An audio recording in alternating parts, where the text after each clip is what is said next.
Hello, আশা করি আমরা সকলে ভালো আছি। সো আমার নাম মোহাম্মদ মুন্না মিয়া অ্যান্ড আজকের ভিডিওতে একটা মজার বিষয় নিয়ে আসলে কথাবার্তা বলবো। সো আমার হাতে এখানে একটি পাতা আছে। আমি একটু হোয়াইট ব্যাকগ্রাউন্ডের মধ্যে রাখার চেষ্টা করি। সো আই হোপ এই পাতাটা আপনারা দেখতে পারতেছেন। এই পাতাটার নাম বলতে পারবেন কি আসলে? ভালো করে দেখেন। এটার নাম হচ্ছে ক্যালাঞ্চো পিন্নাতা। পিন্নাতা।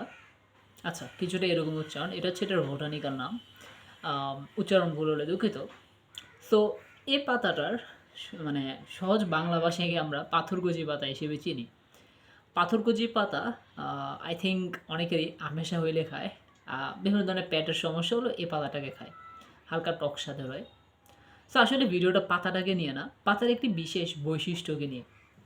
এই পাতাটার এই যে খাঁজগুলো আছে না, ইন্ডিভিজুয়াল খাঁজ দেখা যাচ্ছে কিনা যায় না, এই যে খাঁজগুলো দেখতে পারতেছেন, এই খাঁজগুলো একটা বিশেষ কাজ করে। এই পাতাটাকে যখন আপনি যে কোনো উর্বর ভূমিতে জাস্ট ফেলে দেন, এই প্রত্যেকটা খাঁজ থেকে একটি নতুন চারা গাছের জন্ম নেয়। অ্যান্ড এই বৈশিষ্ট্যটা আমাকে খুবই ফ্যাসিনেট করে যে মানে লিটারালি একটা পাতা থেকে তার খাঁজগুলো থেকে আরেকটা আস্ত গাছের জন্ম নিচ্ছে। অ্যান্ড একটি পাতা থেকে এরকম অনেকগুলো গাছ হতে পারে। অ্যান্ড এর একটা চমৎকার বৈশিষ্ট্য এই গাছের এই পাতার।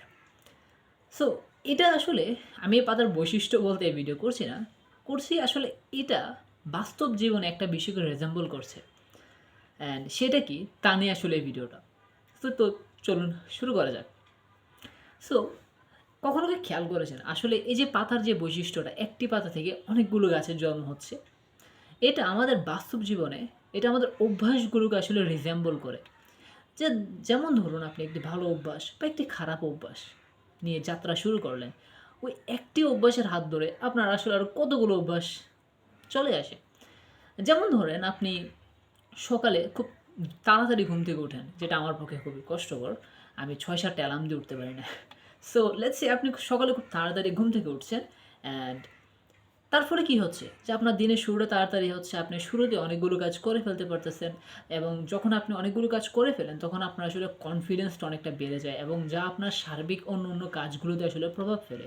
আপনার চালচলন হাবভাব একটু ক্লাসে নিয়ে আসে। তো চালচলন হাবভাব একটু ক্লাসে নিয়ে আসে। সো এটা একটা ভালো দিক, কারেক্ট। আপনার একটি ভালো অভ্যাস আপনার কনফিডেন্সকে বাড়িয়ে দিল।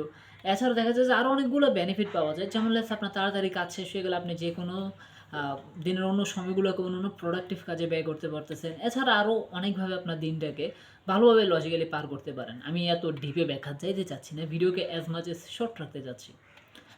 এবার ধরেন যে আপনি একটি খারাপ অভ্যাস নিয়ে আসলেন।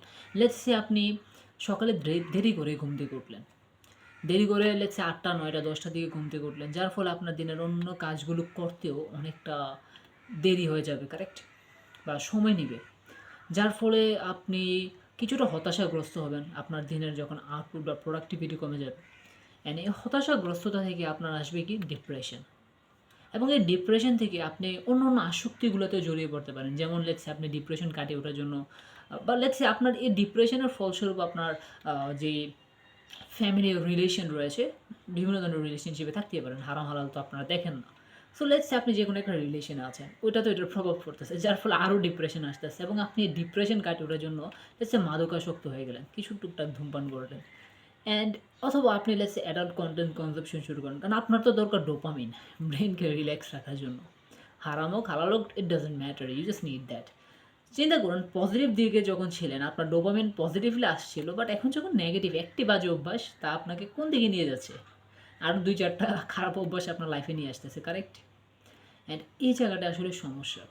আসলে এই যে পাতার বৈশিষ্ট্য সেম, একটি ভালো অভ্যাস বা একটি খারাপ অভ্যাসে যে যাত্রা শুরু, তার হাত ধরে আরও কতগুলো চলে আসলো। সো আসলে এই বিষয়টা নিয়ে কথা বলতে চাচ্ছি যে আসলে আমাদের লাইফটাই আসলে এরকম যে খারাপ, জাস্ট আপনি এক কদম খারাপের দিকে যদি এগিয়ে নিয়ে যান, শয়তানে আপনাকে আরও ১০ কদম ঠেলে পাঠিয়ে দেবে। আর ভালো দিকে আসলে কদম নেওয়াটাও কষ্টকর, কারণ সকালে ঘুম থেকে ওঠারও একটা কষ্টকর যাত্রা। এটা সবার পক্ষে সম্ভব হয় না। জাস্ট এখানে আসলে আমি ঘুম থেকে ওঠাটাকে একটা রিজেম্বল ধরেছি, ভালো অভ্যাসের তো অভাব নেই। আপনি প্রোক্রাস্টিনেটেড পারসন, লেটস আপনি প্রচুর আজ করবো না কাল করবো, স্যার কাল করবো না পরশু করবো, এরকম স্বভাবের ব্যক্তি তো হতে পারেন। সেরকম হাজারটা সমস্যা রয়েছে আমাদের লাইফে। আমাদের হাজারটা বদ অভ্যাস রয়েছে, হাজারটা ভালো অভ্যাস রয়েছে। হাজারটা ভালো অভ্যাস তো থাকে না, ইন জেনারেল ২-৪টা ভালো অভ্যাস থাকে, হাজারটা বদ অভ্যাস থাকে। সো এই যে বিষয়গুলো কেন বলছি আসলে, একটু ভেবে দেখেছেন যে শুরুতে আপনি যখন এই পাতাটাকে রোপণ করছেন বা শুরুর আপনার যে অভ্যাসটা ছিল, আপনাদের ওই শুরুর অভ্যাসটাকে খুঁজে বের করার চেষ্টা করেন। চিন্তা করেন যে আসলে কোনটা দ্বারা আসলে আমাদের যাত্রাটুকু শুরু হয়েছিল। ওই শুরুর অভ্যাসটা যদি আপনি ফিক্স করতে পারেন, মেবি আপনার লাইফের অনেকগুলো ভালো, ভালো অভ্যাস আসতে পারে। আপনার লাইফের অনেকগুলো প্রবলেম আসলে শুরুর অভ্যাসটা ফিক্স করতে পারলেই ফিক্স হয়ে যাবে। সকালবেলা ঘুম থেকে ওঠার জাস্ট একটা রিজেম্বল, লিটারালি একটা জাস্ট উদাহরণ, বাট লিটারালি হয়তো আপনার ক্ষেত্রে বিষয়টা অন্যরকম হতে পারে। আপনি হয়তো চিন্তা করতে পারেন যে আপনি হারাম প্রেমের সম্পর্কে আছেন, ওইটা থেকে আপনার ডিপ্রেশন থেকে আপনি ধূমপানে জড়িয়ে গেছেন। আপনি জাস্ট ওই রিলেশনটাকে কাট করে দেন, আপনার বাকি প্রবলেমগুলো এভাবে সর্ট আউট হয়ে যাবে।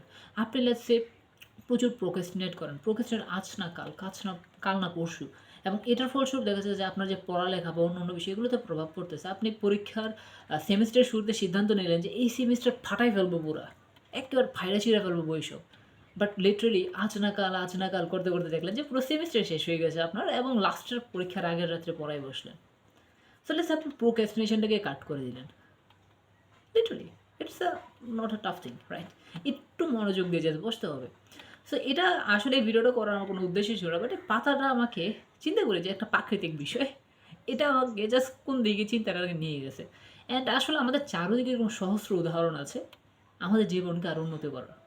So welcome to hexaboard. আমরা এখানে আসলে চেষ্টা করি যে আমাদের জীবনকে কীভাবে আরও বেটার বানানো যায়। এখন আমরা জাস্ট সবেমাত্র যাত্রা শুরু করেছি, শীঘ্রই আমরা আরও কন্টেন্ট নিয়ে আসবো, শীঘ্রই আমরা আরও নিজস্ব প্ল্যাটফর্ম নিয়ে আসবো।